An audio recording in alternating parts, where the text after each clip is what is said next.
be said, for every 2 minutes of championship celebration, there are 8 seasons of dedication, creativity, and sacrifice. TBT, the basketball tournament, turns 8 this summer. Production has never been more impressive. Through its 7 championships, there have been over 400 teams who have competed in America's best and only open basketball tournament. Over 5,000 of the best players from around the basketball universe have made each succeeding year this celebration of the game a unique tournament to remember. Year 8 will be even better as TBT welcomes a record 28 college alumni teams, all chasing the $1 million winner-take-all jackpot. It's world-class basketball on the most innovative stage in the game. Uniquely, it's the basketball tournament. Settle in and welcome to TBT season number 8.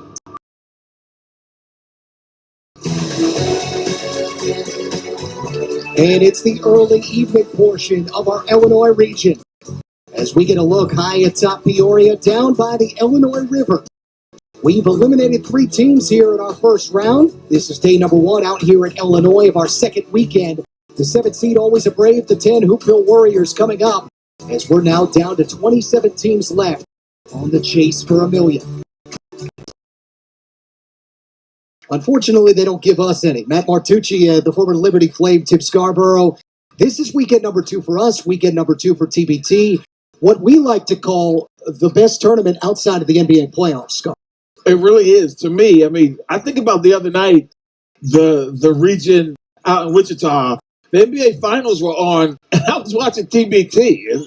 I mean, that kind of says it all as a diehard basketball fan, how important this is. And not just because I'm working it, but because as a fan, it gets no more dramatic than these Elam ending scenarios. And all these teams put so much work in. Single elimination tournament. And then some teams go out and lay an egg. Some teams go out and have the performance of their life. And then everybody falls in between somewhere. But all of it is great as a fan. And I'm enjoying it. And I love working these games. And we still have one more team to go into the second round here at Peoria today. I've sent 3 of them already. Bayham's Army, the Syracuse alumni, escaping after being down as many as 7 going into the 4th quarter. And taking care of Forces of Soul, Hardfire, coached by our ESPN colleague, LaFonso Ellis, taking care of the Overlooked. And Jackson Underdogs, the 15th seed, continues to be a story in the 8th year of TBT. They get a 6-point win over House of Pain. 4 more games still to come tomorrow, including the defending champs, Golden Eagles, the Marquette alumni. Flashing back to one of our teams here tonight. Always a Brave back in 2017 over at Renaissance Coliseum. And put together a nice showing. Patrick O'Brien was on that squad, as was Marcellus Somerville, and also Team 23's Walt Lemon, who's already headed to Dayton for championship weekend. But they picked up a second-round win over Fort Wayne champs, an 11-point victory. Always a Brave, hoping to replicate some of the same success for a veteran TBT team, making what is its 4th appearance. Pretty good record, too, right? 8-3. That's a pretty impressive record in TBT history. And the big part of the footprint, the 2006 Sweet 16 team, they also have players from 19 and 20. That window is starting to close, though, right? 2006 was a while ago, but they still, some of those older players from that Bradley team, we'll see it on display in a few minutes. They got a lot in the tank. Hoopville Warriors led by former Colorado State guard and former top Chicago prep player Britt Booker. Their 6th TBT appearance.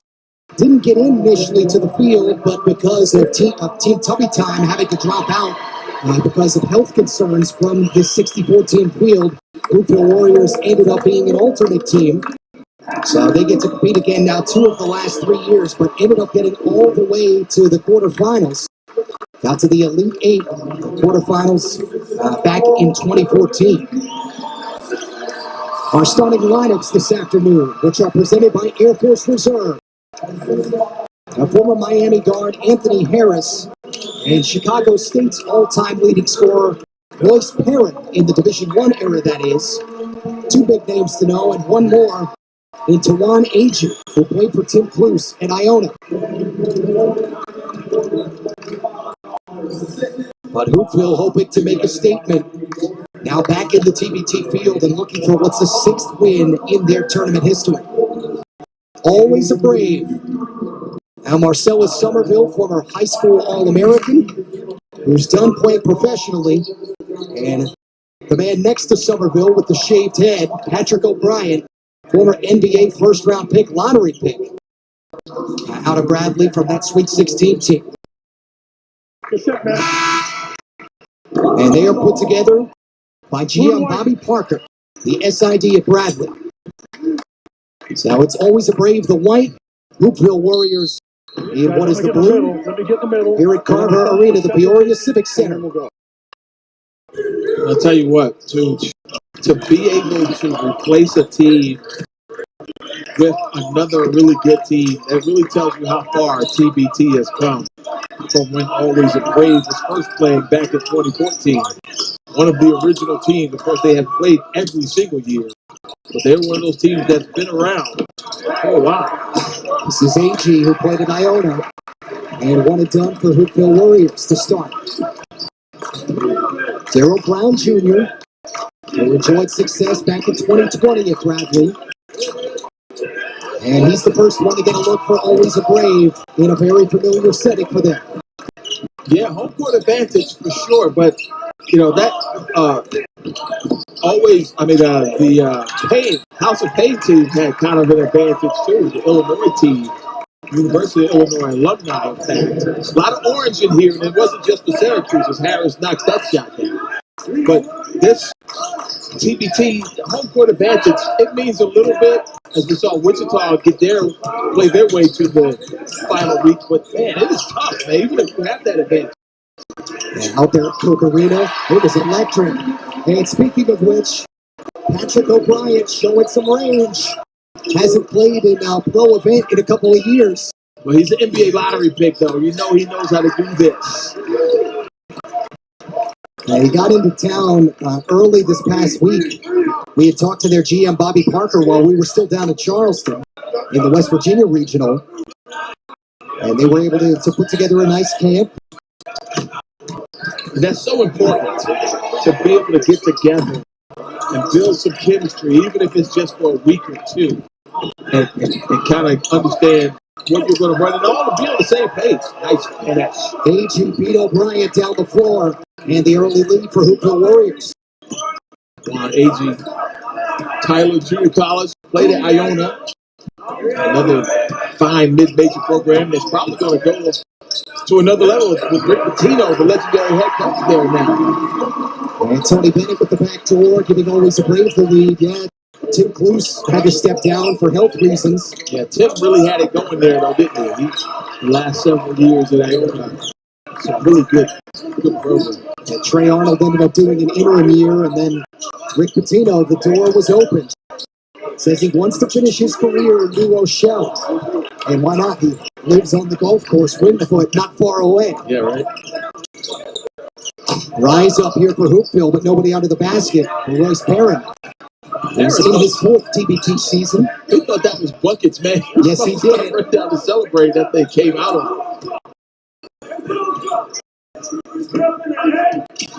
Nice screen. And Tony Bennett. They go inside out. And contact and stepped on the end line. Nope, they're going to say. Oh, no, you're right. I jumped the gun. Yeah.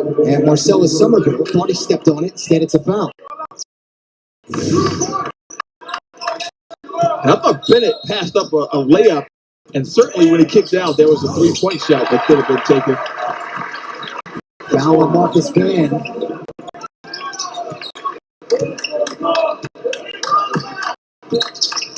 Again, Always a Brave ends up climbing back in front. Hoopville Warriors, a late addition to TBT. But they were ready to go. And they were organized. And in fact, some of the guys didn't even know they hadn't made TBT. And the coach and the GM, Britt Booker, just kind of didn't really even communicate that to everybody. So when it was time to show up in Peoria, they're like, oh, of course we're going to Peoria. Yeah, so he told us on our call. I let them figure it out on their own. I said, they're grown, man, right? They can handle it. Both these teams are looking to try to get out and run, but the transition defense has been pretty solid Harris with the slice and another finish. 4 of the 8 now for Anthony Harris, the son of a Chicago high school great and Billy Harris. You say dad gets mentioned in the same conversations as the likes of Isaiah Thomas and Derrick Rose among those Chicago high school legends. Now, how back and forth is this already? As Hoopville gets the miss, already 7 lead changes between these two. And we've played all of about 4.5 minutes. Settle in, partner. Settle in indeed. See the horn set up here. A lot of teams run this with their 4 and 5 in the high post. Nice catch and curl, but long on the attempt for Andrew Warren. Another Bradley alumnus out of bounds. Multitude of substitutions. Marcus Van, not one of them.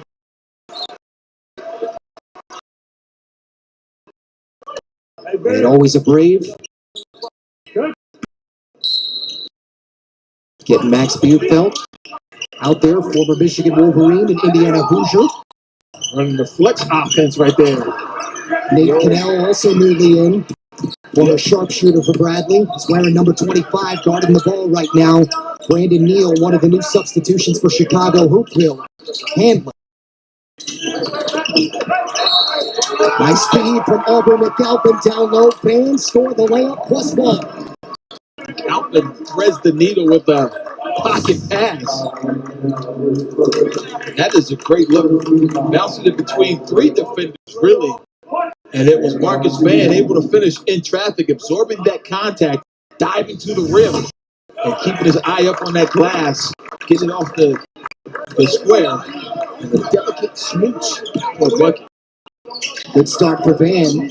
Completes the 3-point play for the former 2-year starter at Central Michigan. Early lead for Hoopville Warriors. We knew familiarity wasn't going to be a problem in this game. These are all Illinois guys for the most part. Bufeld. And short on the jump hook.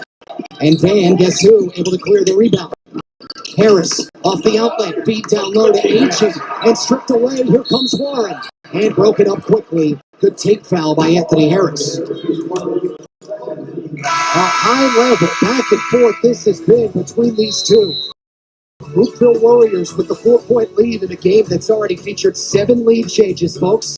Strap in. This is going to be fun. The basketball tournament is presented by Puma Basketball and by E&J Brandy, the official spirit of TBT.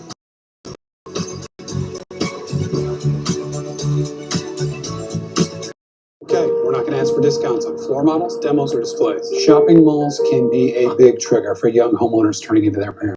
You ever think about the storage operation a place like this must rely on? No.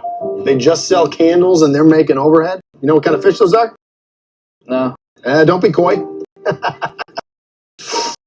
Koi fish. It can be overwhelming. Think a second. Have we seen this strip before? Progressive can't save you from becoming your parents, but we can save you money when you bundle home and auto with us. But you know what? I'm still getting. Truthfully, it's frustrating to see how fast dust reappears. But dusting with a cloth is a pain. And dealing with a bulky vacuum is such a hassle. Ugh. So now, we use our Swiffer Sweeper And dusters. The fluffy fibers, they pick up dust easily, wrapping it in all those hard-to-reach places. Gotcha! And for our floors, Sweeper's textured cloths lock all kinds of dirt, dust, and pet hair. Unlike my vacuum, it sneaks under and around places. Look at that. Dust-free and hassle-free. Stop cleaning, start Swiffering. Now back at Peoria, one of the great things about the tournament is a chance to tell some of the stories that you wouldn't necessarily get a chance to find out about. A look at Jimmy Gavin, who ended up playing both at Bradley and then finishing up at Winthrop with a D2 stop in between, but dealt with Crohn's disease, which kept him from playing high school basketball both his junior and senior year. Ended up walking on at Bradley, wanted more time. They couldn't give him a scholarship under head coach Gino Ford. So he went D2, transferred to Wisconsin Parkside, and in between, as always a Brave gets another basket with the dunk for Dima Oniakosa, but lost his brother in a car accident and ended up transferring D2 to Wisconsin Parkside, finished up as a grad transfer at Winthrop and ended up a double-figure scorer and ended up with a pro shot and has played overseas now for years. Luke Monlundy off the bench for Always a Brave. And more energy, 4 straight for them out of the timeout, tied up at 11. Couple of dunks. Always brave. That's always a good thing for the home team. You know, that's a really great story, and it tells you how people can overcome adversity. That was a great 2-hand flush for the first bucket, and then they go out again off the run out, and Luke Lundy was able to get one as well. Yeah, nice dish down low. Denver Odiakoso got the first dunk. He played at Illinois State. Illinois State Bradley rival. So we saw that last week in West Virginia where we had VCU and Richmond players playing together for Leeds, Virginia. Nice class. Nate Canal. South bucket at one end by Isaac Freeman, the 3 at the other by Cannell. And attacking the rim yet again, this time Marcus Johnson. So perimeter on one end for Always a Brave, under the bucket for Hoopville. Now Cannell wanting to attack, but goes in on the big Freeman, who says no. No chance. Just too much length. Yep. A good ball movement for Hoopville. The rise up for Aubrey McAlpin, and gets fouled.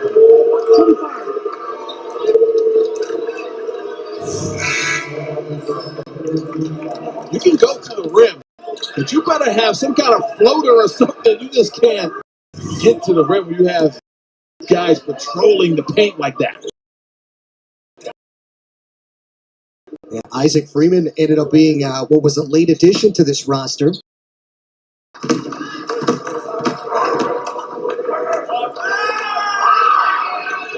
As McAlpin to the free throw line. It's a Hoopville Warrior team just full of stories. Aubrey McAlpin, a Chicago guy who moved out to LA, has come back, and just the fact that he's even in this game as Jimmy Gavin checks in. The story we just told you from Always a Brave. But the fact that Aubrey McAlpin in this game, in the last 2 years, ended up rupturing both of his Achilles and then had a couple of meniscus tears. He has been playing basketball overseas for the last 6 months and is back to full throttle. So much so as his rehab, there was a YouTube series on it made by a company called In the Front Row, 3 or 4 part YouTube series. McAlpin, both free throws and a 1-possession lead for Hoopville Warriors. And after the careless pass, Neal able to grab it, couldn't quite finish. And it turned over for Hoopville. They were looking for Gavin Schumann. Schumann was only a foot away, and they threw him a Nolan Ryan fastball. Neal fell. Am I dating myself with that Nolan Ryan reference? Maybe a little bit. Is somebody from the 2000s that I can say? I mean, I got it. Clayton Kershaw, maybe? Round Rock, Texas, right? Nolan Ryan? Was it Round Rock? I believe so.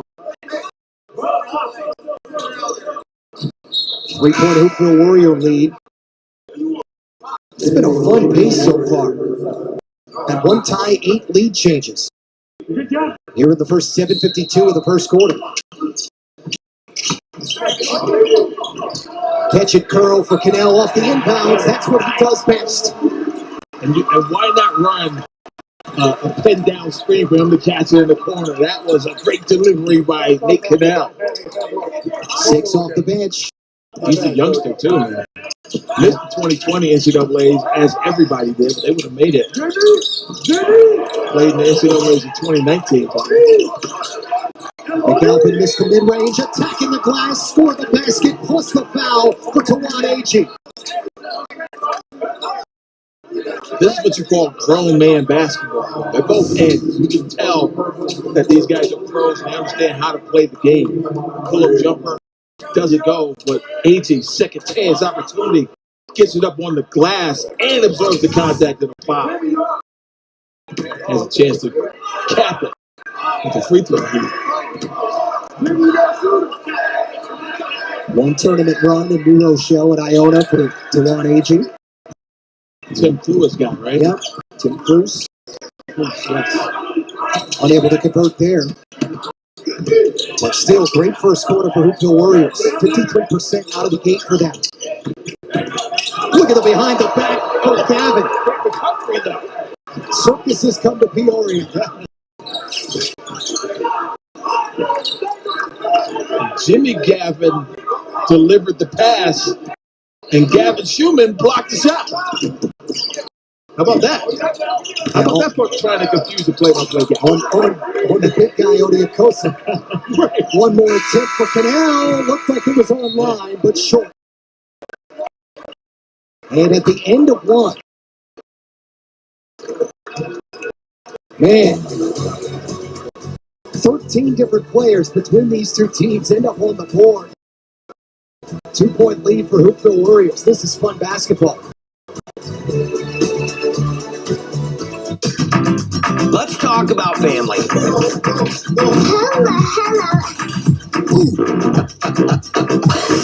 that's hilarious! Look at that laugh. Oh my God! I just blew your mind. I get it. The streaming home for the whole family, plus so much more. Discovery Plus. Stream together for just $4.99. This is Discovery Plus, the streaming home of freakouts, spinouts, and makeouts. I'm really in love with her. Where you can dive in, geek out, dig deep, and get your grub on. So flip that house, pet a puppy, crack the case, or just blow up. The streaming home of wow. Discovery Plus. Stream for just $4.99. How are they splitting up their million if they get there and end up winning it in Dayton? Zell team share of GM Bobby Parker, $66,000. And then Chuck Busher, or Fisher, I should say, who you just saw there. Long-time Bradley assistant on 3 different staffs, 66, as is Lou Griffith, and all of the players, $66,000 apiece, predetermined, of course, before the start of the tournament. Of course, we talk to a lot of GMs, and I talk to them throughout the course of the year. Some of them love to talk TBT, and I talk TBT all year round now. But I tell you what, I feel like they need the biggest portion as AG knocks down with them. It's what did Mike Iliano of Team 23 tell us in Charleston? It's like herding cats. It really is, though. Because there's so many elements to put these teams together. The audience at home sees the finished product. But first of all, you have to make sure these guys are available. And if you go after a guy that's too good, he's not going to be available. He's either going to be an NBA summer or he's going to get an extra contract. And that's not to say that these guys aren't the prime players, because you got to get some of those guys on your team, right? But then you have to make sure that they get here in America. We had teams that literally have players that are stuck in Europe right now, right? Then you have to make sure you get them to the arena. And then you have to make sure they're healthy. And you have to fly them and make sure their hotels are booked. There's just so much. And most of these gyms work other jobs. AG got it blocked by O'Brien. That's a whole lot of man underneath the bucket. You're not just going to stick it back in the basket while O'Brien is patrolling the paint at 7 feet tall. Brown on the miss there. And not every team, a lot of teams, in fact, in TBT do not have a rim protector 7-footer. So that is a real advantage. Always afraid. Well, good guard play. You need a good ball handler, and you need a really good pick. That's part of the formula we've determined to win this thing. When you think about the bigs for overseas elite over the years, I think of Burrell in particular, Pit Product, and even Blair, Dewan Blair. I mean, those guys are only 6'8", but they are really good bigs because they eat up space.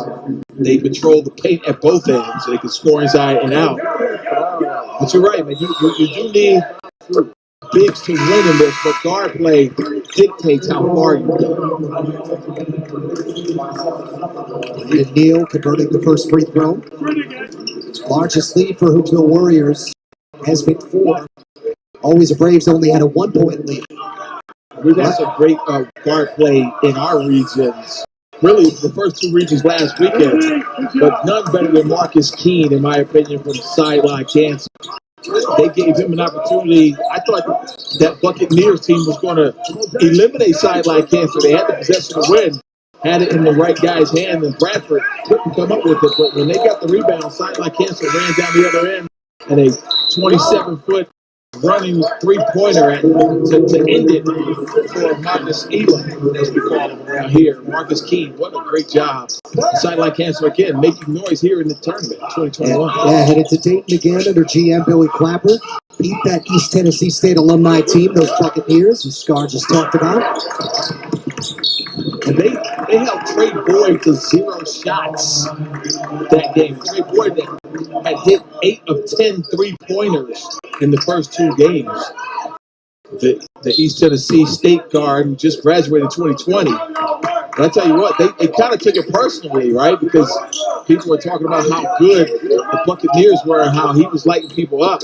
And they wanted him specifically to be shut down. Gavin Schumann, nice cross, but couldn't get the floater to stick, hit the heel of the rim and died. And the rebound down to Tony Bennett. Well, yep. Schumann didn't like it, but it was the right call. But you know what happened, though? He runs into O'Brien, who was setting that back screen, and he kind of bumped into O'Brien and caromed into Bennett, and that's why he doesn't think he should have been tagged with a person. How do you like Hoopville Warriors uniforms? You know what they remind me of?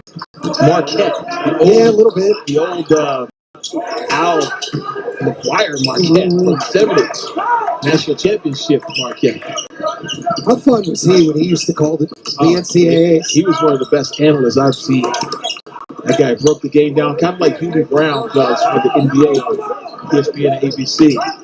Anthony Spencer a miss for Hoopville Warriors, but comes back with a block shot on Darryl Brown. Ex-coaches know a thing or two, right? We got Seth Greenberg here with us. Now, you and me, we're just nobodies. When we go out with Seth Greenberg, we want to take pictures with him and put his picture up on the wall, right? Yeah, across the street at the Hoops Cafe. Exactly. From the hotel. Seth's a good guy. He's up on the wall now, Coach is. Brown on the baseline and ends up fouled.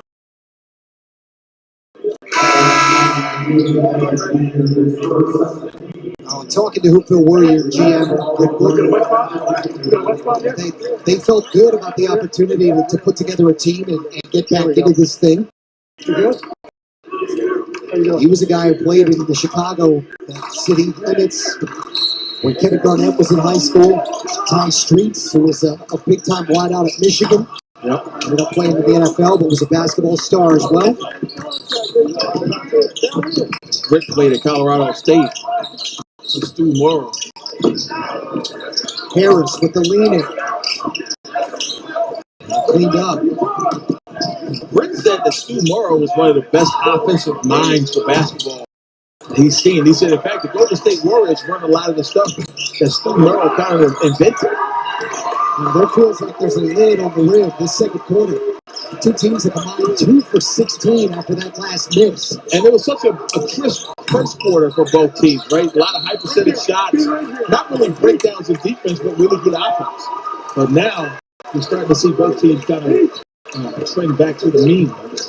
Yeah, I was going to say, is it just a regression to the mean, or are they turning up the defensive intensity? I think it's a little of both because, again, as you look at both these teams, you can tell they all understand how to play at a high level. Everybody's organized in position, spending a ton of energy at both ends, not wanting to give any kind of advantage. You know, all the little things, the help side defense, the foot angles when you're guarding the guy out front, playing against a ball screen, all those things. You can just tell that both teams know how to play basketball. Just saw him with Bradley Brave, Daniel Ruffin coaching his team, local coach at Peoria High. Buckets. But they're down thanks to Royce Perrick. Drills the three. 36 years old. Maybe a lot of his best pro days behind him, but not his TBT days. Yeah, he's still got a little left for TBT. Can he get his team to Dayton next weekend is the question. It's going to be a tough road for the two teams that get there. I tell you that. You're going to have to play some good basketball. Good drop off. Yep, but Somerville to Dima Odiakosa, who played at Illinois State. Turnover. Run it out. Somerville, the outlet. Odiakosa, kick out. Bennett couldn't complete it. But Warren, shot clock resets to 20 for Always a Brave, the Bradley alumni.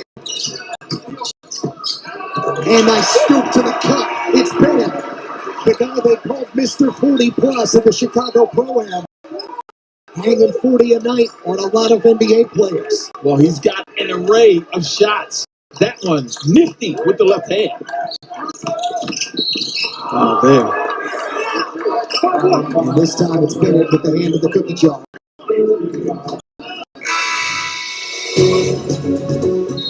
Now, Mr. 40 Plus comes to TBT tips, Carver. Tony Bennett getting it done. He did it my way.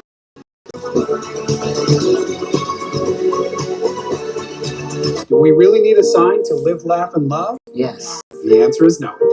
I can help new homeowners not become their parents. Kiana. Nope. Chloe Noah. No. Joaquin. No. It just takes practice. Give it a shot. Do you hear that? Yeah. It's a constant battle. We're going to open a PDF. Who's next? Progressive can't save you from becoming your parents, but we can save you money when you bundle home and auto with us. No fussin', no cussin', and no. Truthfully, it's frustrating to see how fast dust reappears. But dusting with a cloth is a pain. And dealing with a bulky vacuum is such a hassle. Ugh. So now, we use our Swiffer Sweeper And dusters. The fluffy fibers, they pick up dust easily, grabbing it in all those hard-to-reach places.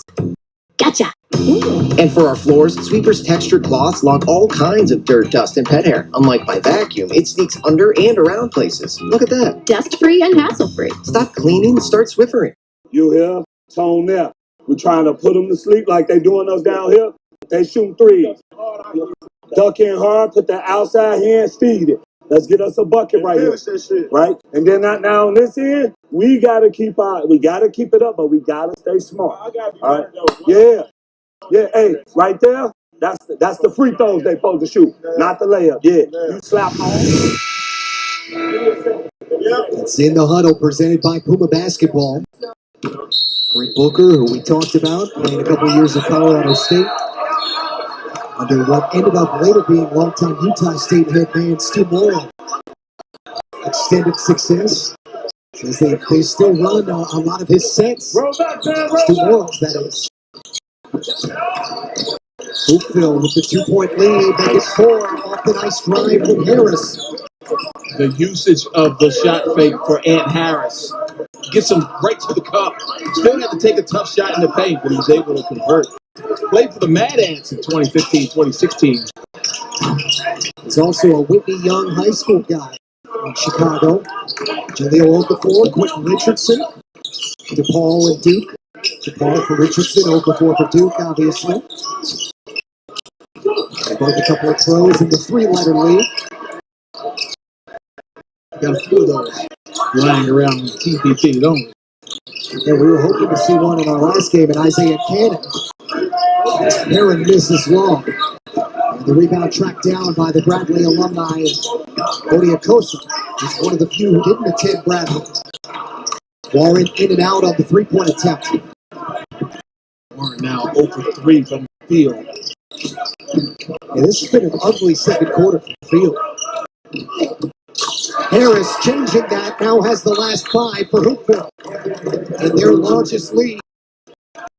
Up by 7, timeout for Daniel Ruffin, and Always a Brave. Hoopville Warriors, late addition to the field, not playing like it. There's a cute guy from 12C. Don't talk to him. Yeah, no. Plus, it's not even like he'd be into me or whatever.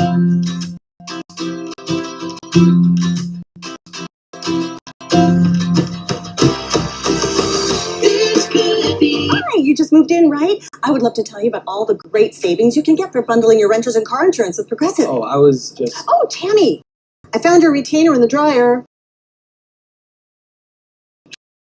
A chicken sandwich that hits different, rated by hands for a crunchy, juicy bite. And it's Burger King. Yeah, our hand breading is as good as our plain grilling. The hand breaded your king, in classic or spicy, your way, way better. 7-point lead for the Hoopville Warriors. Here in round number 1 of the basketball tournament, 10 seed leads 7 seed. Matt Martucci, Tim Scarborough. Now this year's tournament includes new teams, new players, and new logos. We take a closer look at some of those new logos here. Vistaprint, the official design partner of TBT. Favorite one on that list? I like Zip 'em Up, Scarborough. Oh, absolutely. And they've done a really great job. The Xavier guys. Yep. And I tell you what, when you think about Red Scare, Xavier, and also Carmen's Crew, the Ohio State alum, that Columbus area is going to be treated to some really good Ohio-based basketball. And you got to figure 1 or 2 of those guys are going to be in Dayton as well the following weekend. 99 Designs after that Max Bielfeldt 3 by Vistaprint designed many of the team logos for this year's event. See what they could do for you. So after what was 7 unanswered for Hoopville, Bielfeldt able to cut that down. What a story he was, finishing up in Indiana after most of his career at Michigan. Ended up the Big Ten's most improved player. Pretty good one here in Anthony Harris when he played college. Shot clock down to 3. High archer. And cleaned up by Nate Cannell. Here come the Bradley alumni. Harassed, though, that possession by Brown Jr., number 11. Cannell way out. And grabbed out of the air by Anthony Spencer.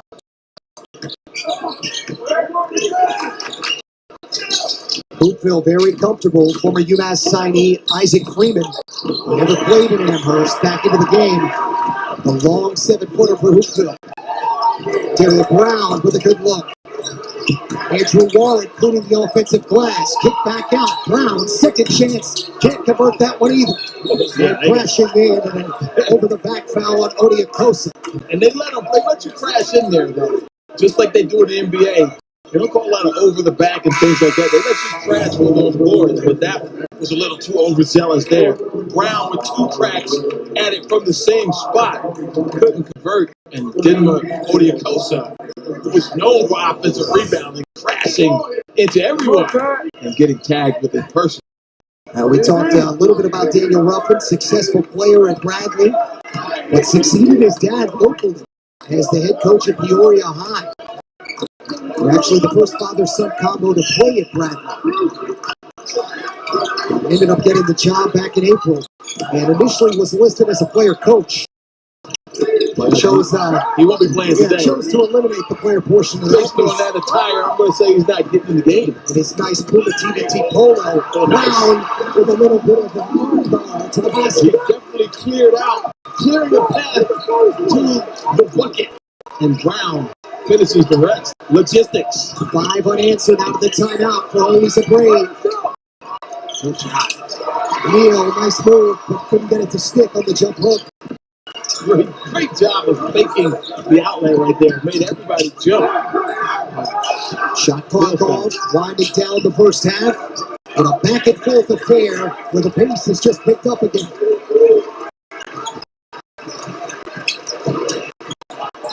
Brown, 6 seconds. And fouled by Neal, who had 1 take foul for Hoopville. For the shot. Not in the bonus just yet. Pretty good foul. So now you just have to play defense for 4.3 seconds. Easier said than done when it's an out of bounds underneath. Teams run good sets. They get you mixed up in terms of the exchanges and the screens. You get a double pin down there. Look at Cannell, but he's on the sideline. Now that would have been an Always a Brave lead going into the break. Instead, they'll likely have to settle for a deficit. They ran that double screen, got it to him in the corner again. And boy, that is a good screen. He is wide open, a lot of congestion and traffic. And down it goes for Hoopville. A heave at the buzzer. It's going to count too. I think they're going to look at it. Gavin Schumann. We were so concerned about the Cannell three. Yeah. And Schumann makes it a 2-possession game. We're going to look at what the officials are seeing. Gavin Schumann pushing, launching from half court. Look at the clock.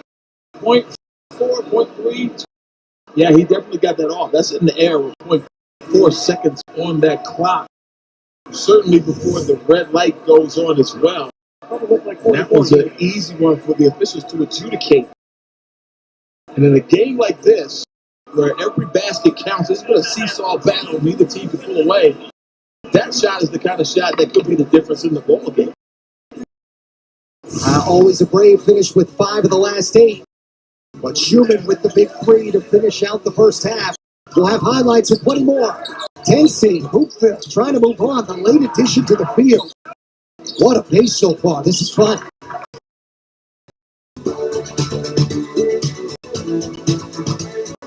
Okay, we're not going to ask for discounts on floor models, demos, or displays. Shopping malls can be a big trigger for young homeowners turning into their parents. You ever think about the storage operation a place like this must rely on? No. They just sell candles and they're making overhead. You know what kind of fish those are? No. Don't be coy. Koi fish. It can be overwhelming. Think a second.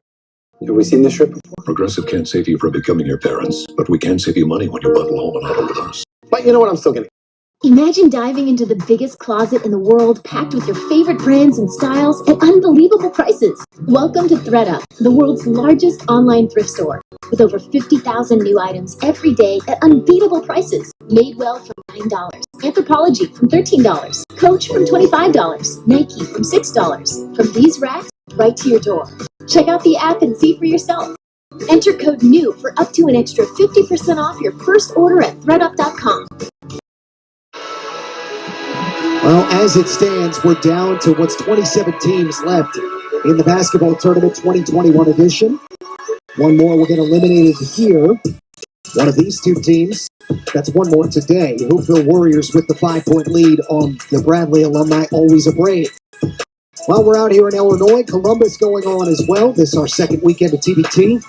The Money Team, sponsored by Floyd Mayweather, getting a win over the Region in round 1. Team Hines advancing yesterday as well over Brown and White. The St. Bonaventure alumni, Garments Brew with a fun affair against Mid-American Unity. Lots of Mid-American alumni guys against the Ohio State alumni and Volunteers. The Tennessee alumni losing to the Purdue alumni, Men of Mackey.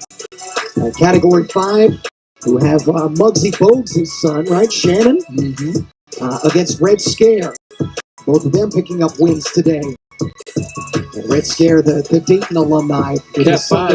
Sunday 2 o'clock Eastern matchup on ESPN. Blue Collar U and Nerd Team going on right now, headed toward the Elam ending for the Ivy League alumni against the Buffalo alumni. Cat 5 is a Miami alum as well. So a lot of alumni teams. 28, in fact, of the 64 teams are alumni teams. And that's great. It just adds an extra flavor. There's an extra bit of emotion when you talk alumni teams. There's just there's a real bond, real togetherness. Not that a lot of these other teams don't, but there's something to be said. You played college basketball at Liberty. You know what the bond between teammates is like when you play at that level. And it means something to the fan base, more importantly. They get to see some of their best players that they thought they'd never see in their school colors again. And here they are playing meaningful basketball with those colors representing them. And here they are is a perfect segue. Blue Collar U and the Nerd Team headed to the Elam ending out in Columbus. Let's head out there to that Columbus region and join the Erics. Eric Dewick, Eric McCollum, and our sideline reporter, Jen Hale, out there.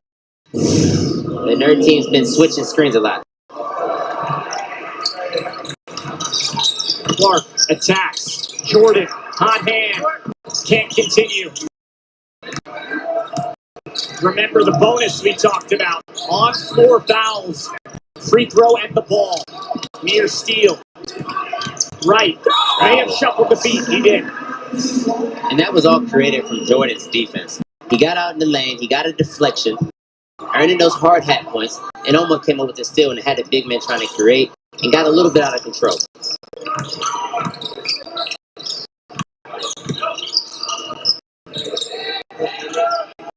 Dennis with 3 triples. In search of his first 2, has it. Nice move. Right foot stop on the dime, elevate at the free throw area, pull up. Dennis played a solid game today, both ends. To Bartolomeo. No. Dennis What a shot! No. Hustle plays. CJ Messenger not having his normal game today, but he's still out there hustling, diving for balls, getting offensive rebounds, trading extra possessions.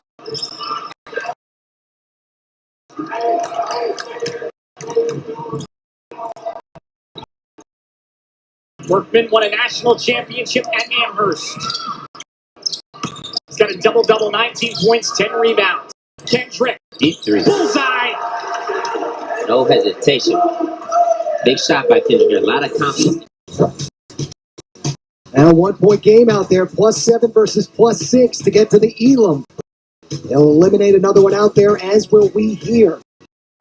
As we're getting through round one. Here at Peoria, Hoopville Warriors up by 5. We'll have highlights and more still to come.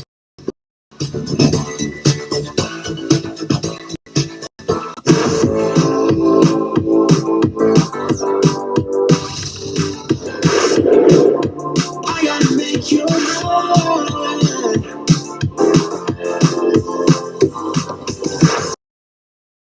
Okay, we're not going to ask for discounts on floor models, demos, or displays. Shopping malls can be a big trigger for young homeowners turning into their parents.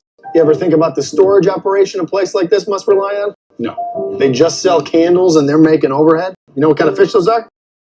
No. Don't be coy. Koi fish. It can be overwhelming.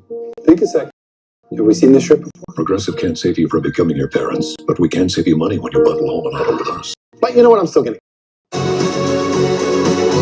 We'll be down to 24 date teams by the end of today. One of them gets eliminated here at Peoria. Hoopville Warriors hoping to be the one that moves on with a 5-point lead on the Bradley alumni. Always a Brave.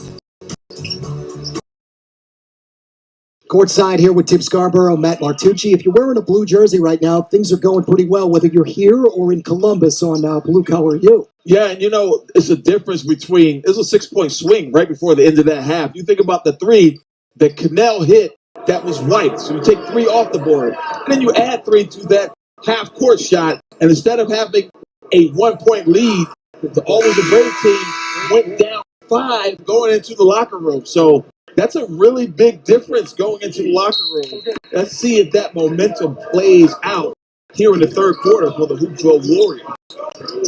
That 3 from Gavin Schumann. And they start with the basketball.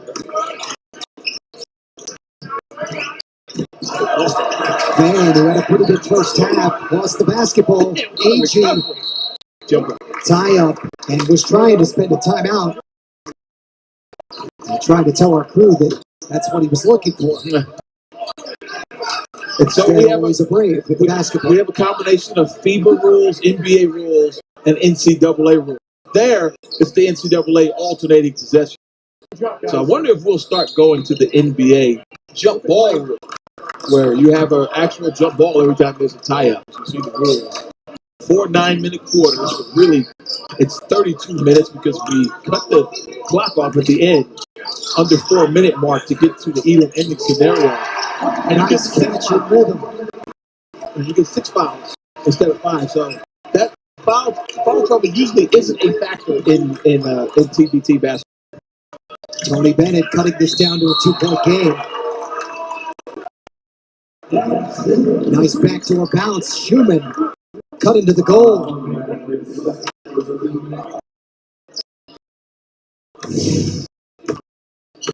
And Tony Bennett hit with the personal. This is a great backdoor cut. And Bennett chopping. And really, that's poor defense. 2 ways. You take your head, and it's easy to do. You lose your eyesight of your guy for a second, they cut back door. Princeton has destroyed people with that, as well as University of Michigan and some other teams. Schumann now the last 6 points for Hoopville Warriors, carrying over from the first half. They're up by 5 again, where they were at the break. Another rise up, this time Harris. And the deep rebound. Brown wants to go. 3-on-2 if they hurry. Nice move. Bennett attacking. Van might have gotten a piece. But a great job, because you know guys are going to run at you now because nobody wants to give up that transition 3. So a simple shot fake can get you to the rim most times. Schumann got hit on the arm. I'm not sure that that's why that was short. And out of bounds. over to Always a Brave. And Schumann's mind's up. He got fouled because you don't want to live with shooting. You were a jump shooter. I know. You're just relating that perspective. Absolutely. And a nice slice to the cup there for Daryl Brown Jr. They let him turn the corner, but when you get a ball screen, that's not on Gavin Schumann. He did everything he could to get through that screen, but there was no help, no show, no nothing from the big. AJ, if there's such a thing as too open, that was it. There is such a thing as too open now. We've seen it. We saw it last game. Just too much time to think about it. Somerville fairly open himself, but not a problem. Somerville was just the right amount of open. A Goldilocks situation. Last played in Japan a couple of years ago on that Sweet 16 team for Bradley back in 06. Great delivery. Man with a response. For a guy who played in the MAC at Central Michigan, former all-conference selection, honorable mention. Man is no stranger to TBT either. Played with the region along with Royce Power. And that's a big part of your roster. You need guys that have played in this. Marcellus Somerville is one of them. Marcellus Somerville with a simple catch and shoot and a splash from downtown. Gets a little lo-fi. Then he decides to put it on the deck and try to get it off the glass. Didn't go, but have a chance to earn two more free points. Into retirement the last couple of years for Marcellus Somerville. Married, father of 4. His winning share set with Zell. It's a lot of sixes. $66,666. He's pretty much doubling the 3-point shooting win, right? That's like the movie The Omen in money. Yeah, the 666s. You don't want that, right? You should add a penny or something. $1 to I mean, does that mean your bank account explodes when you make the deposit? I hope not. Schumann and AG, nice kick to the corner. And Harris holding up the follow through. That is just good basketball right there. Locate that sniper in the corner. Good eye for Anthony Harris. Back up by 4. The 10-seed Hoopville Warriors. Ant-Man starting to heat up Anthony Harris. Back to a bounce. Luke Lundy up off the bench. Good block by AG. Lundy got it back. Warren, second chance, in and out. And a foul on the rebound. It'll go on Lundy. Warren has had some really good looks. And it looks good when he's leaving his hands, so he's had some hard luck. Now 0 for 4 from the field. Lundy right there. Picking up the personal. A little bit aggressive off of the Gavin Schumann rebound. Hoopville Warriors, and remember, instead of being down 1, up 5 going into the third quarter, thanks to Gavin Schumann's long distance heave. That was something else. Across half court. Nothing but net, and he got it off on time. And that was right after Nate Cannell stepped on the sideline. We're always a Brave. And we get a foul here on Oliokosa.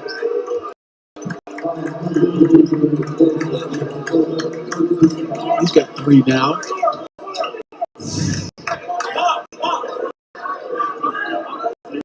And this is the obvious foul. You can't drape your hands across a guy's whole body right there. Easy call for the officials.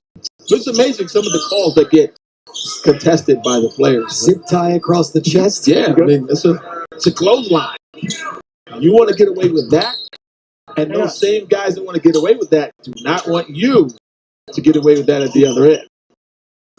You ever try to cut those zip ties? One more time. Where with zip ties? Where would I be dealing with zip ties? I don't know. You think I hunt fish? No, I don't do those things. I have no idea. Just those zip ties in the Hey guys, we good? house. All right, we're good.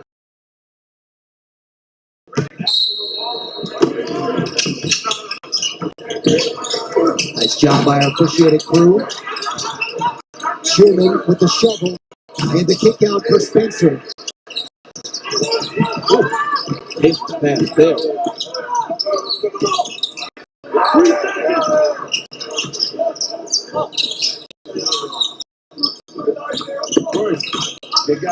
Brown trying to separate for the Bradley alumni.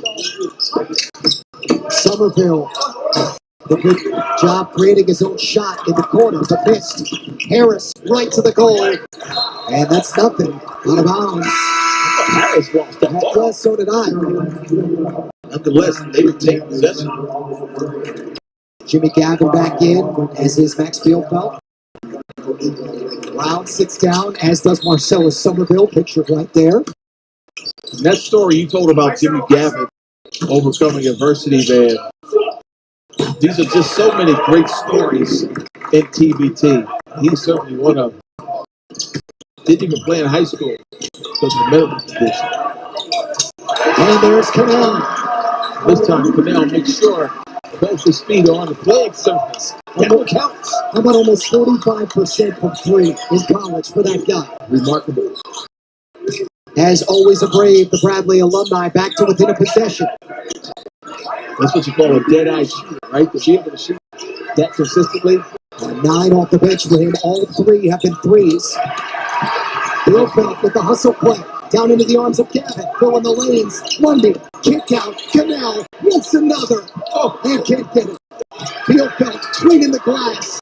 Second chance. Odiakosa. Out to Cannell again. This crowd is invested in the boys in white. They were ready to erupt. Cannell. Reversal. Gavin. And good closeout that time by Spencer. Shot clock down to 5, and Gavin found a better shot. Tumbled to the floor, but it was worth it. Always a Brave to within 1.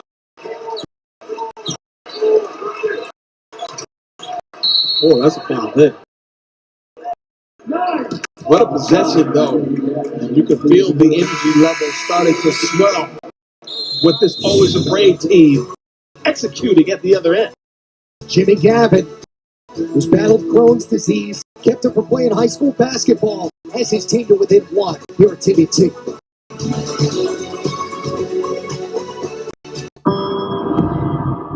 The energy is very chaotic. There's something diabolical happening here. This is the mecca of paranormal investigating. My mind is just completely blown. It knows we're here. She felt chills just now. The streaming home of paranormal, plus so much more. Discovery Plus. Stream for just $4.99. Day 1. Ponytail game, tight. Colored pencil game, sharp. Photos alphabetically ordered by subject. The squad is back, and we're about to slay 5th grade. Spend less, smile more when you shop back to school at Amazon. Now Jimmy Gavin has his team to within 1 here at round 1 of the basketball tournament. Hoopville Warriors on top of Always a Brave by a point. Matt Martucci, Tim Scarborough.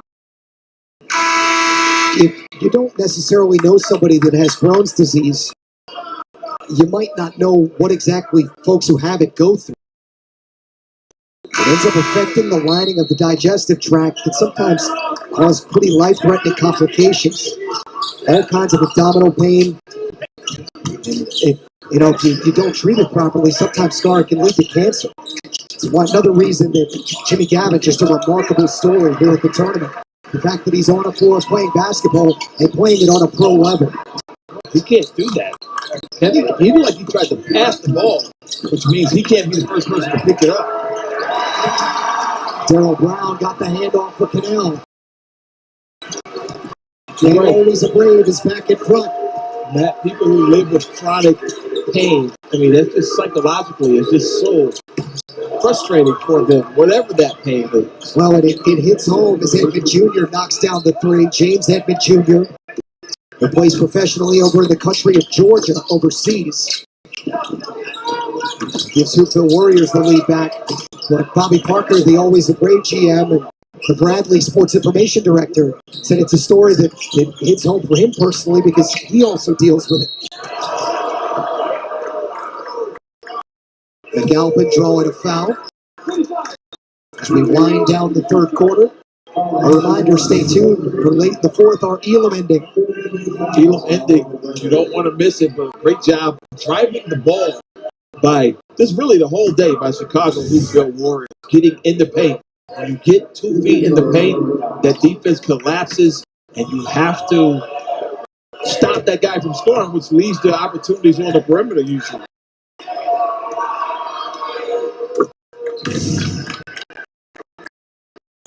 Meanwhile, out in Columbus, Elam Ender for Blue Collar U, the Buffalo alumni, Wesley Clark, former stud guard under Nate Oates, sending Blue Collar U into round 2 and knocking the tournament field down to 26 teams. That looked like that was a great battle. Again, all these games, these regions, I wish I could be in all 4 regions. This is just really good basketball. Still one more game out there in Columbus. Zip them up against Ohio 1804. Here in Peoria, Jimmy Gavin off the bench and continues to provide a lift for Always a Brave. They're within 1 again.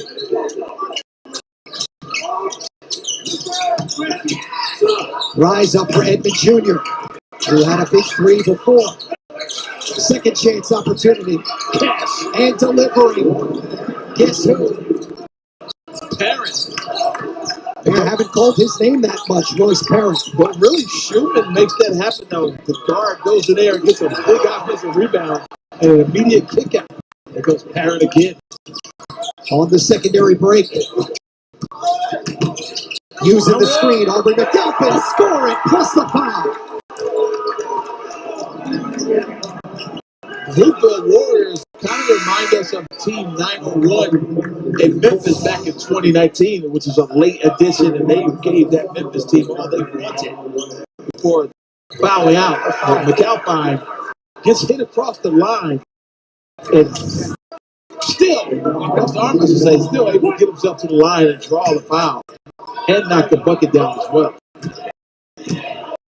Aubrey McAlpin, not a ton of Division I experience. A little bit of time at Hampton. Selman Robert Morris talked about his injury issues, but his three-point play has Hoopville Warriors back to their largest lead of the game. And back to 7 again. 7 off the bench for McAlpin. Oh, right there. I think they got a Parent with a hold on the dive to the basket. Oh, actually, no. It's James Edmond Jr. And I thought Parent was the one holding it. Edmond Jr. was the one guarding by Beefbell. While being able to quiet runs, a big characteristic for being able to move on at TBT. After that Darryl Brown layup, with Always a Brave in front, it's been 11-3. The Hoopville Warriors since. And felt like they maybe had a turnover. Instead, McAlpin commits the foul. Boy, they were like sharks with blood in the water for a while there. Though. Cannell didn't have anywhere to go with the basketball, didn't have anybody to pass it to. He was jammed up. Great trap here, but a little too much contact in the eyes of the officials. McAlpin didn't think he fouled him, though. And I kind of agree. I didn't really see a lot there. I saw a player trip under that pressure. Feet got tangled up. Now, I guess you got to call them, right? If they trip them. I mean, you can only let them play to a certain extent, right? Yep, I agree. Gavin separating in and out. And the rebound for Max Van. For Marcus Van, excuse me. Just when they wish they had. That's a great look from Gavin. In and out, too. I just took Max Bierfeld from Always a Brave and Marcus Van and made them one person. That's a pretty good play. They're playing against one another. And from the corner, there's Parent again. Parent with a little victory trot after he knocks that 3 down. And look, Coach, we got a 10-point game all of a sudden. This Hoopville Warriors team is for real. This building is almost silent right now. 9-0 run. And likely going to be down double digits as Cannell draws the contact, which is only the 3rd team foul for Hoopville Warriors, so they have one more to give. We shoot free throws on the 15 foul of each quarter here at the basketball tournament. And that's about to reset 5.8. We get the 4th quarter soon. Somerville. Clock might have been a little late getting started. No good. Schumann, that won't count. Do it again. That would have been impressive. Lightning can strike twice sometimes. A big 3rd quarter. The largest lead was 7. but it's now 10, in large part thanks to this man, the all-time leading scorer at Chicago State in the D1 era, Bruce Boyce Parent.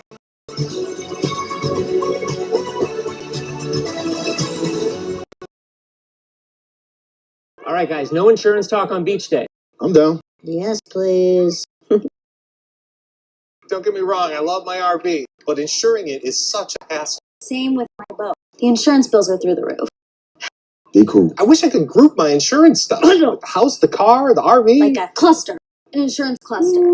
Yeah, I doubt that exists. The bundle! It's a bundle and it saves you money! Hi, I'm Will from Progressive. Super fun beach day, everybody. At Amazon, we help people find a new career path, even if that path doesn't include us. Whether that's in fields like healthcare, information technology, or a new job at Amazon.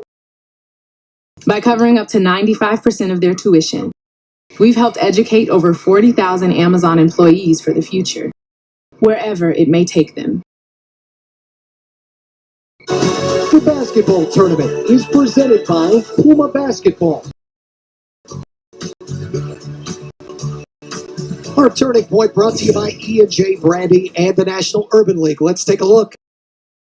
Hoopville Warriors with a 10-point lead. And the reason they have it is because they ran some efficient offense. James Edmonds Jr. knocks that down, and then Royce Power knocks that one down from downtown. And then coming off of the ball screen, just a little nip on the jump shot, enough to get a whistle, but he knocks it down. Aubrey McAlpin. And he completed the three-point play. Just efficient basketball being played right now by the Hoopville Warriors. In the driver's seat, but it's not over yet. E&J proud to partner with the National Urban League to empower communities. And of course, the official spirit of TBT, E&J Brandy. Got the turnover. So you get the stop. Now you got to get the score. That ends up carrying to Tony Bennett in rhythm. And the rebound for Brown Jr. out of bounds. Contact there, but no call. Yeah, this probably shouldn't have been a call because both guys are going to the ball. That was a nasty collision on the ground by both players. This carom goes a little long. Brown thinks he can get the rebound. Schumann tries to run it down. And to me, that is a good no call. Just two guys fighting for a ball that both need a rebound. Down to 2 games left in the day. This one, and then of course, TBT and Ohio 1804 out there in Columbus. So the Xavier alumni against the Ohio U alumni. Schumann going length to the floor. Somerville got a piece, but cleaning the glass, Edmund Jr. Edmund Jr., Taryn, and McAlpin. They've all done a great job here. Don't forget Schumann. They've done a great job here carrying the load offensively. New largest lead, but it doesn't last. Tony Bennett, a walking bucket. As we've said about a lot of players in this tournament. Yeah, there's a few walking buckets around, for sure. He's one of the older ones, though, right? 9 now for Bennett. Schumann might have forced that, got caught up under the basket. Bennett and Bielfeldt. Brown's open if they want him. Yeah. Cannell, more open. They can't convert. Bielfeldt offensive glass out of bounds. And off of McAlpin. I thought Cannell had that one. Cannell had that one from downtown on the skip. Pretty good look. Couldn't cash that one in. Those are the kind of shots you're looking for if you're always a Brave. Couple of threes, you're right back in this one. And again, this is the window. 7 minutes and 30 seconds away from turning off that clock and going into the even ending scenario. Nice catch in traffic for Van. That was almost a disaster and able to rescue him. Yep, and good, smart players reset themselves when the ball is helter-skelter like that. Just catch it, hold it, take a deep breath, get everybody reset. Edmund Jr. shouldering in and out. Bielfeldt.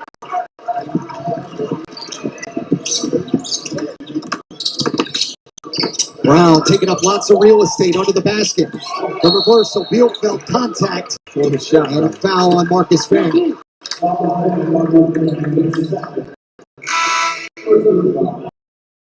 You have to feel there's a run coming for this Always a Brave team, right? I know the people in red sitting across from us and behind us are waiting for it because every shot, especially ones from downtown, you can just feel them kind of swelling, waiting to explode. But so far, the Hoopville Warriors have kept them in their seats. Little 2 game for Somerville. Can't convert off the pass from Canal. Now they can slow it down a little, but teams make the mistake of trying to take the air out of the ball too soon. Stay aggressive. Try to score. Tough turnaround for Parent. He has been terrific today. Into double figures, Royce Parent. Now Jr. with the miss. Harrison Parent, the 2 guards for Hoopville Warriors, getting it done today along with the big AG. Fans getting a little restless here now as we approach. Nice behind the back. And one more to McAlpin, who will head to the free throw line. Thanks to Marcus Fan. As this lead starts to swell, if you're going to trail in a game with the even ending scenario, you don't want to be down late. If you're going to be down early. You want to get that lead cut down. That's a great delivery at the bucket. Nonetheless, a foul charge is AG with the back pass. AG should get a hockey assist there, right? Yeah, nobody scored. But yes. Yeah, if somebody, if the free throws go down, I feel like they should still count. That's the most important part. Anybody can just pass. You need to go. A 12-point game.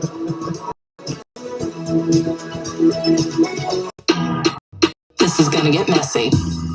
Welcome, friends. It tastes like bacon. I love cooking with y'all. So good. Ice cream, chillin', chillin'. Ice cream, chillin', chillin'. Come on, that's what I'm talking about. I love food. It's so good. I could eat this every day. The streaming home of food, plus so much more. Discovery Plus. Stream for just $4.99.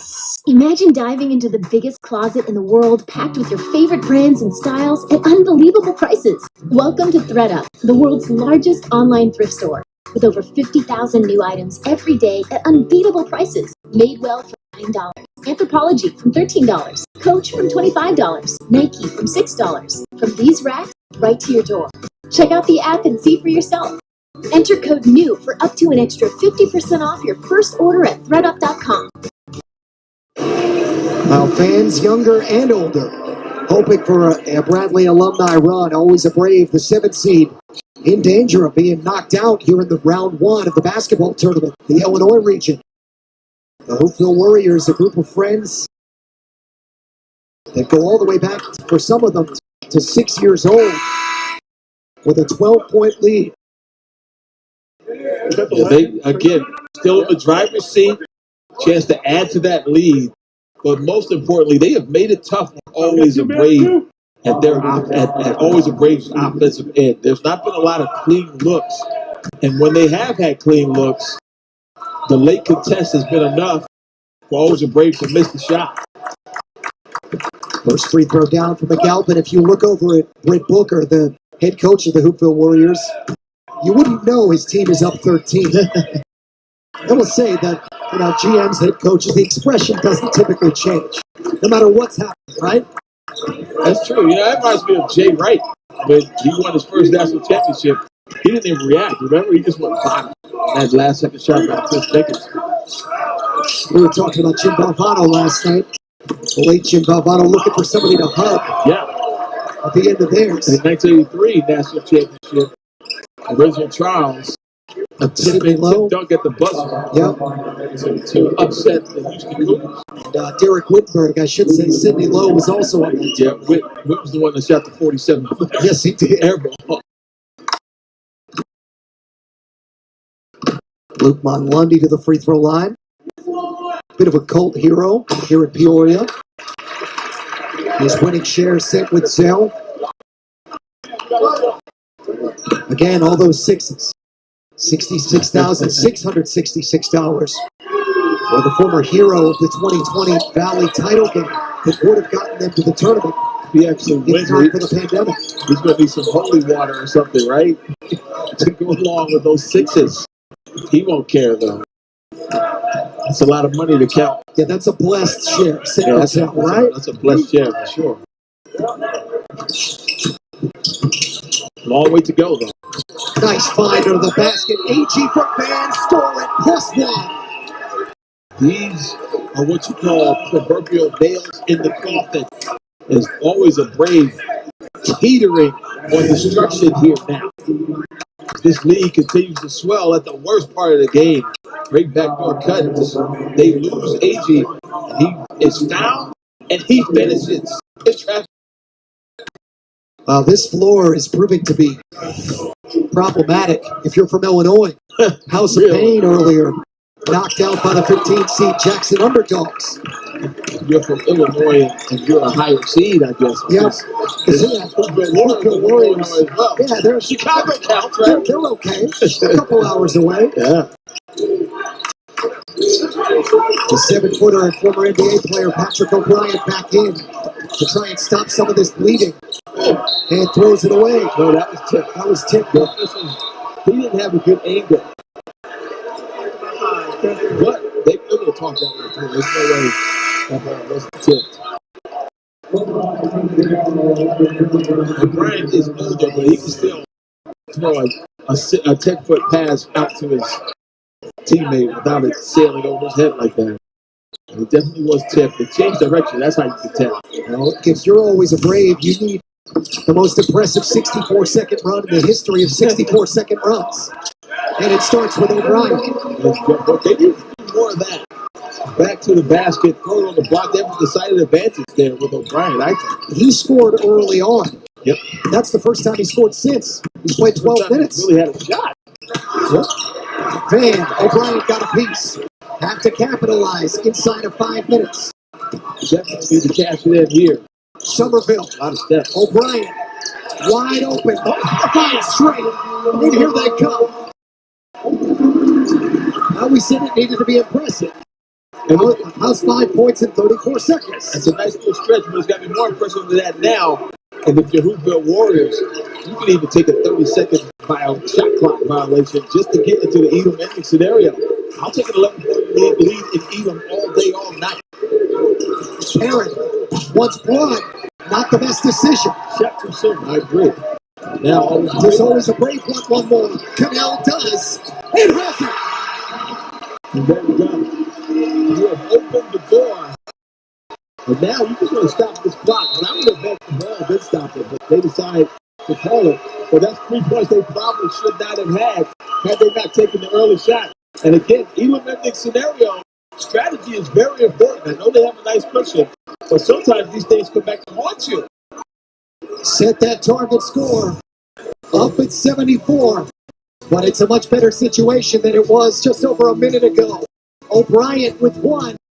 And Cannell says, no timeout. Let's get greedy. 8-point game, headed to the Eagle.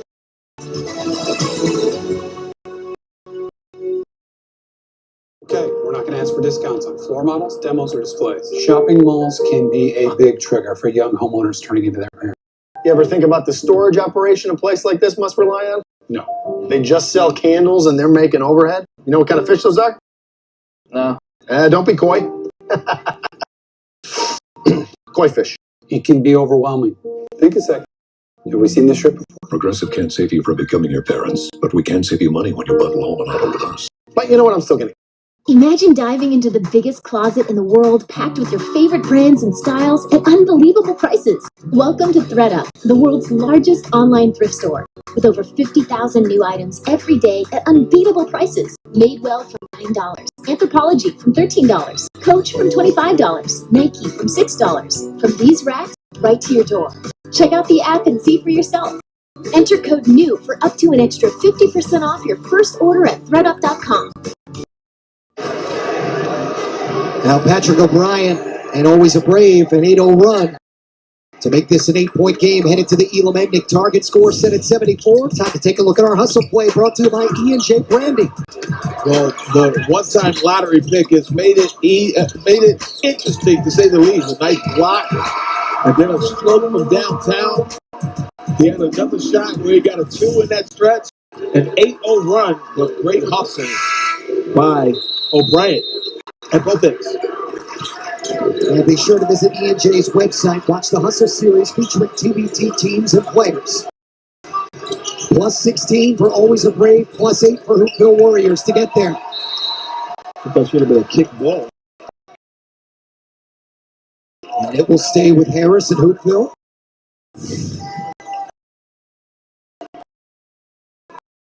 See if we can see it. Yeah, It is. He threw it off of his foot, which is a difference. If the defender had made it, Wasn't intentional. a kicking motion, they would have called it. Aging with the turnaround, got it himself, but tracked down in the corner by Lundy. Well, O'Brien is the one that kept that ball alive for Lundy. Execution so important here in the Elam ending. O'Brien. Cannell wanted to drop it off, got it deflected. Couldn't afford that. 2-on-2. Acceleration. Harris score it, plus the foul. Oh, my goodness. An Ant-Man to the rescue here from Hoopville. Starts with the turnover and then the run out. And Ant-Man fills the wings. And Harris all the way to the cup, absorbing the contact. Second look, not a good foul by Somerville, but the right call. He ran through his lane where he was going to land. And as a result, Harris with a chance to get them just 5 points away from advancing. And Harris completes the three-point play. Son of Billy the Kid.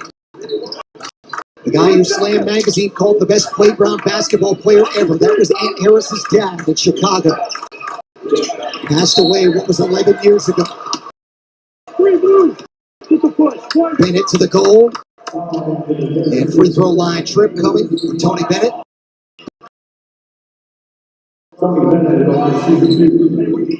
Harris has been fun to watch today. He and Parent, number 2 for Hoopville. Nice backcourt. You know, when we talked to Britt Booker, those are the 2 guys that he said needed to really play well for them. And they have. Again, Parent played with the region for TBT. He's got some TBT experience. And Harris played with the Fort Wayne Ants and Mad Ass and the Fort Wayne. What is Fort Wayne? The Champs. Yeah, we had them last week. West Virginia. Teams change names in TBT. Yes, they do. Also head hockey, yep. At McAlpin, moving screen.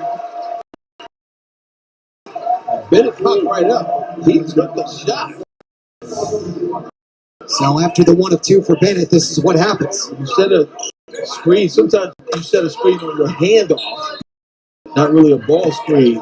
You just want to get it away. You have the defender chasing the guy you handed it to. That was an obvious ball there. Second turnover for McAlpin, 9th of the game for Chicago Hoopville. But they're 5 away. Plus 5 versus plus 15. Somerville trying to make it plus 12. In and out. O'Brien. And got it stripped. Who else? Harris tracking it down in the corner. And wants it. And got it. Down to 2. Looking like a playground basketball player himself. Yeah. 6 straight from Anthony Harris. He was not to be denied because that was a tough shot. Really good defense, I thought. Made him take a tough one. Brown comes back with an answer, but it doesn't matter. It really doesn't, right? All you need is 2 points if you're the Hoopville Warriors. The next foul, next common foul, they're in the bonus, so you'll even get a 1 free throw and a possession if it's not a shooting foul. So they're in great shape right now to advance. How about this potential matchup? Hoopville and the Jackson Underdogs. Oh my goodness. Talk about a battle of wills. And that's really what the Jacksonville Underdogs, Jackson Underdogs give you. They just will their way to victory, right? They play harder than you. No matter how hard you play, they just turn it up a notch. When they get tired, they come out of the game and they bring a fresh set of guys going at you. Very efficient because they play together all the time, all year round. Again, they're not professionals, most of them, but because they play together, that cohesiveness kind of supersedes some of the talent disparity. And no more Jalen Barford for them. Yep. Let's listen in here. Hit that bump. Hoopville Warriors. 1, 2, 3, finish. Britt Booker, the former Colorado State guard, and owner of what's 5 wins in this thing over the years. That's their 6th year. That's 6th year at TBT. So they've averaged a win. It would be every year if they could get this one today. Tell you what, these teams keep coming back year after year with better players, better coaching because they learn, and we have a great product. Plain and simple. All 4 regions. This has been exceptional basketball. Bradley had 1 take foul. The always a Brave Bradley alumni. So that's it. After this, maybe Daniel Ruffin should have played. Player coach. Elected to just be a coach. But also didn't have the services of Dante Thomas, who was a 3-year starter at Bradley. Yep. Ended up tweaking something. A little banged up the last couple days. So could have used those 2. And Walt Lemon on team 23, who they miss. Somerville got the turnover. Kick out for Bennett and Long. But Somerville attacks, bucket, and 1. we keep saying it's kind of inconsequential or it doesn't matter because they're only 2 points away. It's not to them. But if you keep opening the door, eventually these buckets will start to matter and it will become consequential.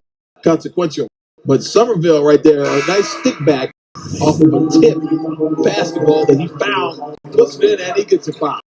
But again, if you're Hoopville, you're 2 points away from that target, and really, that is what's going to get you to the next round. +2 versus +11. Somerville couldn't get it, but that's a foul. Onodia cosign. Boy, is that the ultimate hand in the cookie jar. Indeed. That's not a cookie jar. That's you. You just pinched your fingers in a mousetrap. It's a cookie jar. You got flip flag, bamboozle, hoodwinked, run them up, let us straight. We'll stop there.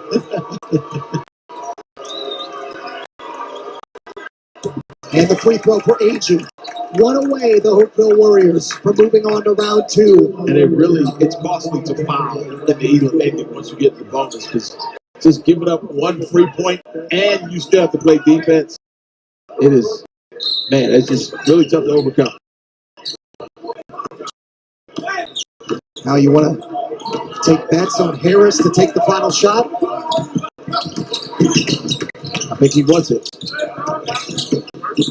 Nice hedge by Somerville, but has to recover. AG's open. Right to the goal. The drop off. One advance, but turn it over.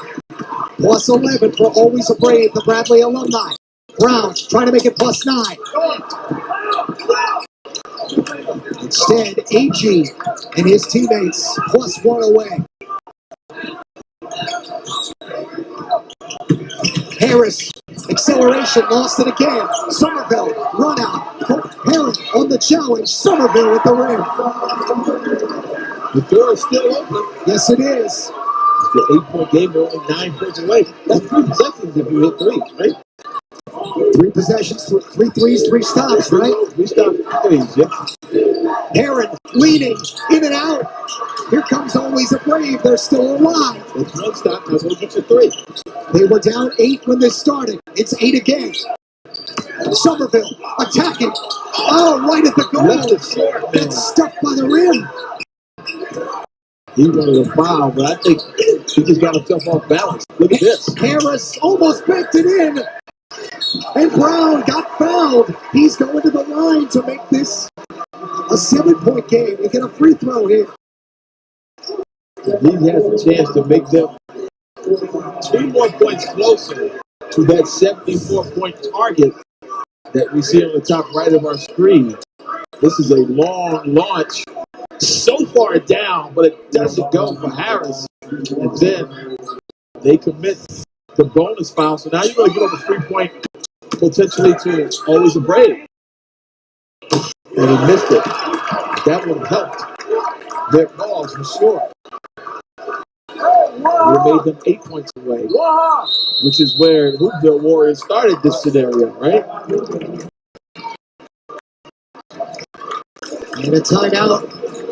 For Brick Booker's guys. Yep. I mean, you get a 3, you're still talking about a 2-possession game. Maybe. I mean, that doesn't matter quite as much, but for psyche purposes, I think it does now. Yeah. It does in this situation. I agree. It's not as much when you're talking about double digits or, 5, 6, 7 possessions. They start creeping closer to you, and you stalled out. And now you're still 2 points away. Those 2 points become the hardest. Good for it. Hey, we fine. Keep chipping away, fellas. Keep chipping away. We got a guard without doubt. Yeah. We have no time to complain at the rest right now. We can't complain at the rest right now. It ain't gonna do no good. Let's just get back. Protect the goal. Finish. Now, Daniel Relford saying, don't worry about the guys wearing the shirts that say ref.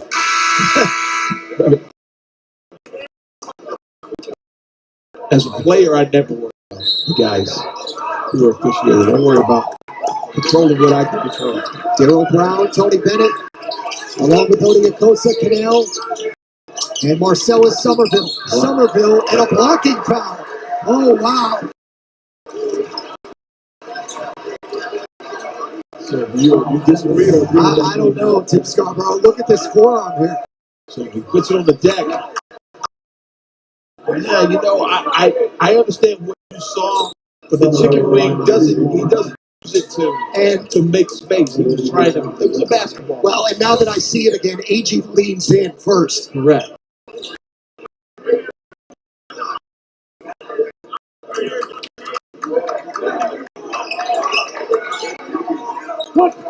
Somerville, a free throw again. Again, because he wasn't active shooting, it's almost a worse free throw, and they missed. That's the second one. That's 2 points that they've left on the table. But I tell you, fouling a non-shooter is almost worse than fouling a shooter, isn't it? Giving up a free throw, and then you have to play defense again. Somerville trying to get it back, can't do it. 4-point play potentially. And Hoopville can put this away with just a bucket. And right there, a very smart play that Tawan Agee tried to leak out. Now they pop it up again. 3 points. Out in front. 7 away for Always a Brave. Close this door. Hoopville Warriors before it never closes. From flatlining to a rising pulse here at Peoria. Yeah, this is a lot of pressure now on Hoopville Warriors as Always a Brave has crept back into another steal, maybe. Bennett got it, but it's on the floor. Oh my goodness. Somerville. Bennett. Odiakosa couldn't handle it. They turned it over. Are you kidding me? Oh my gosh. Now compare and calm it down for Hoopville and send this home. Still 2 points away. Pick and roll. AG for the win. It's short. And out of bounds. Last touch by Canal. He was passing that to Marcus Van. But it's a panic pass. There's almost too much urgency coming from the Hoopville Warriors. They're playing tight right now. And another timeout.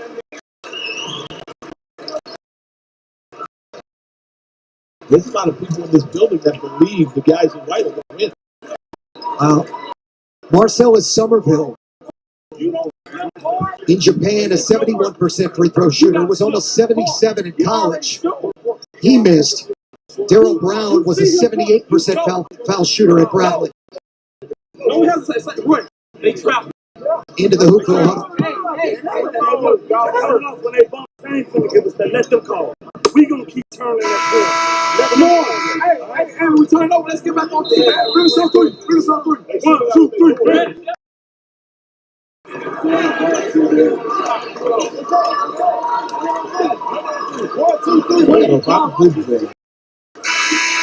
I'm Brick Booker, the coach. I'm going to draw a lob to the basket to get this thing over with. Out of bounds underneath, 13 seconds. And I guess you're not worried about a carom because it's still, you're only 1 point away. Right? But at some point, you got to start carrying because every time you don't score, always a break has been scored. And they just fouled AG. Well, you have to be conscious of that because he's going to the line now. Yep, and that's why, as the team leading, you want to stay aggressive and attack because getting to the free throw line doesn't give the other team the ball back. Make a miss, you get possession still. If you get fouled, not in the act of shooting. AG to the line. They can't convert. Who wants to win? I'm not sure anymore. Because Always a Brave has missed a couple of free throws that they could ill afford to miss here in the even ending scenario. But yeah, they're still within striking distance. That right there was a chance to get it to 1 point. This will get the TBT field to 25 teams still alive for $1 million. All of it culminating in championship week in Dayton. The first few days in August at the UD Arena, or as they call it, the Decibel Dungeon. Great place. Can't wait to see it. They love their basketball. They would watch you and I play horse for an hour. I think that'd be pretty entertaining. For you, well, maybe for you. Aging. Not for America. One Somerville on the step back. Airballed it. And what do we have? A hold. This on O'Brien, I believe. So now another what amounts to a technical free throw. See if this is worthy of a foul. I'm not sure. Did they call it all Bryant? Marcus Van stepping to the line. Like Cadell may have grabbed him. And can't hit it himself. Man, we're still here. There's a lid in the basket, and it's a psychological one. Because obviously that basket is wide open for Hoopville Warriors. All you needed to put it through there one time, and we can all leave. But Always a Brave, chip it away. AG wants this at the rim. Can't get it to go. Still alive. Van threw it away. It's over to Always a Brave. Shoot, there was nobody there. He's not in the game. Oh my God. Schumann is not in the game. He should have just caught his shot at maybe where you wouldn't have noticed. 7 turnovers since the Elam ending started for Hoopville Warriors. That is a major meltdown. And yet they are still in position to advance. Here comes the crowd again. 7 away for Always a Brave. 1 away for Hoopville. And Bryant's moving again. Oh, Bryant. And it's the right call, too. He absolutely trucked Royce Parent. No, but that's, and the Hoopville Warriors are wondering why they don't get a free throw. It's a player control foul. Yes. This right here, Bryant trying to dive, and before he could do it, he got the little fly on him. That's what it feels like to him at 7 feet tall with a 6-footer or under 6-footer is on you. And he tossed that fly aside, and he got tagged in the personal foul. Once again, this time it's Perry. Can't get it to stick. Somerville still 7 away. The crack continues to widen here. Somerville trying to open it. It's down the floor. Oh my gosh! Bedlam.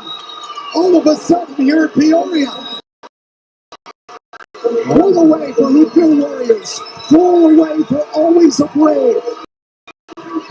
Harris for the win. That's too high. Not close. Always a Brave can get itself to within 1 of the Elam with a three. Brown. No one to foul. Bro, O'Brien. Somerville to the corner. Bennett. Kicked back out off the tap. They live again. Shot clock at 20. Everybody's on their feet now.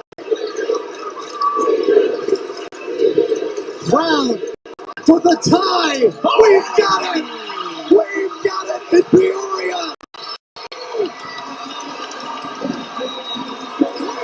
1 point away. Here in Central Illinois. Are we having fun yet? This is amazing. Herron. And Somerville found him.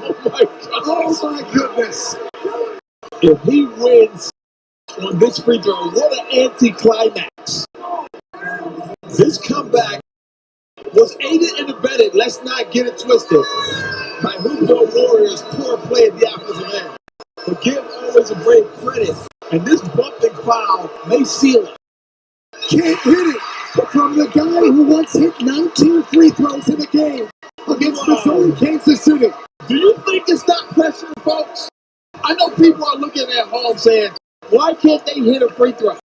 The magnitude of the situation sometimes dictate the outcome. Aging. One-on-one with Somerville. And threw it away. Always a brave. Can win. Bennett off his heel. I'm not sure why. Maybe Bennett wanted to go before he caught it, but that was a great pass from Brown. Wow.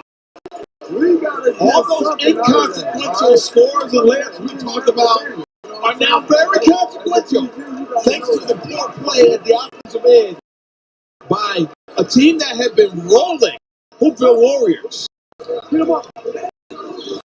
Wow, this is unbelievable. Royce Perrin was an almost 79% career free throw shooter in college. 19 free throws in a game at Chicago State. Wow. Against Missouri, Kansas City.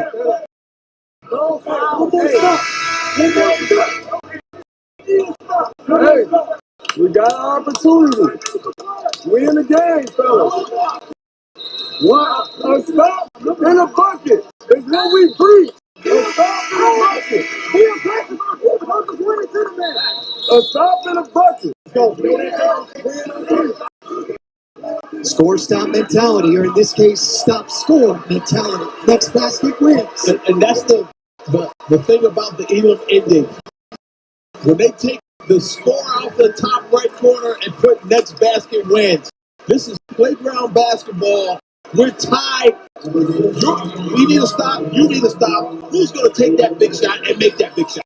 The last 8 Hoopville Warrior possessions, all scoreless. 0 for 8 from the field, 7 turnovers, 0 for 4 from the foul line. Is this one the one? So the statistics play out with exactly what I said. Poor offensive execution at that end, and the door is open. But there's still a chance for Hoopville. Moving in. Spencer got it blocked. Brown. Bennett for the win. No. Somerville got it blocked. And down into the arms of Spencer. I wonder why they rushed that possession. Attack and get fouled and win the game. Once again, another look. It's going off the right side. Somerville with another rebound. Take your time, run a set, get fouled, win this game. Folks, send tea and honey to Peoria. In case you can't tell.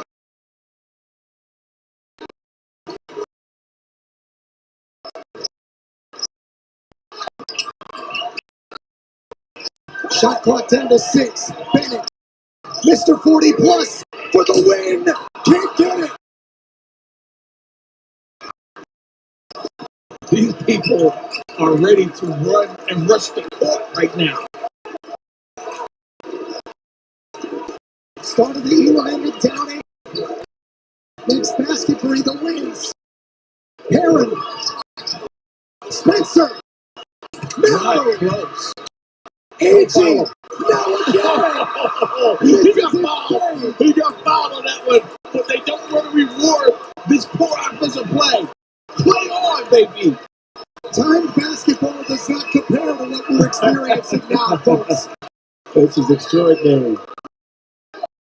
Brown to the rim and altered. McAlpin came in for the block. Don't foul him. Don't foul him. Harris can end it. It can't. Wow. Somerville. Retirement. Oh my gosh! Always a brave back from 8 down. The largest historical comeback in Elam ending history here in Peoria.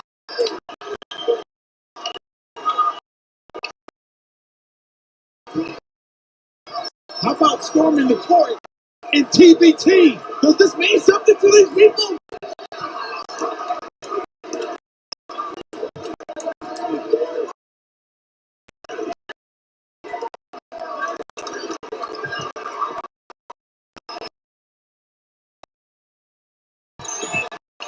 Extraordinary. And again, we talked about Hoopville Warriors. They self-destructed. There's no way else to put that. The inefficiency statistically was laid out, and it continued even after we talked about that. You got the feeling they would never score another point, not even a free throw. Amazing. Wow. The motion in the wrong direction. 11 points for Marcellus Somerville. Here's how it happened in Elam time.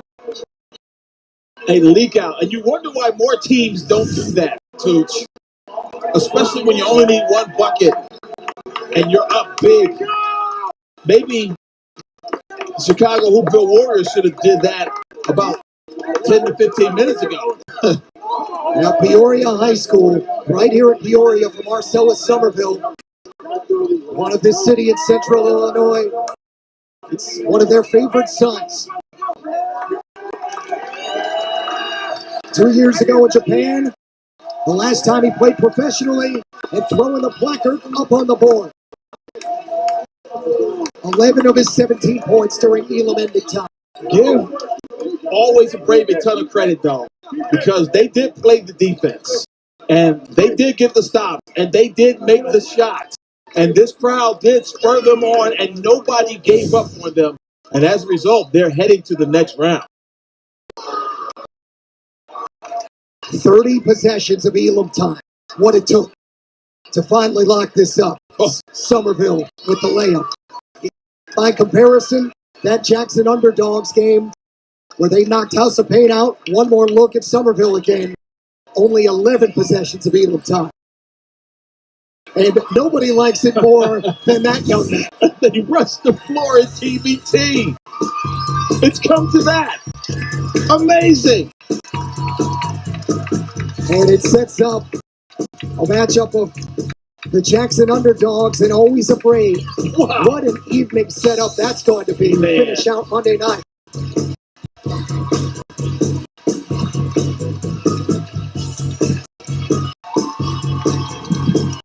The crazy thing is, dude, we get to do this again tomorrow. Tomorrow.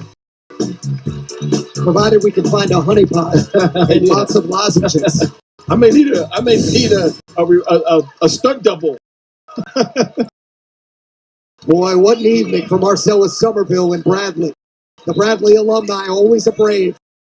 Looked like they were dead in the water, and then all of a sudden, shocked back to life, thanks to the former member of the 06 Sweet 16 team. One of the best to ever do it in Peoria. For my broadcast partner, Tim Scarborough, and our producer, David Lewis, statistician, Tom LaMonica, Marcellus Somerville saying goodnight. We are down to 25 teams left in the Elam ending. Ohio 1804 Superbowl TBT still going on. We'll see you tomorrow here in the Illinois region. Good night.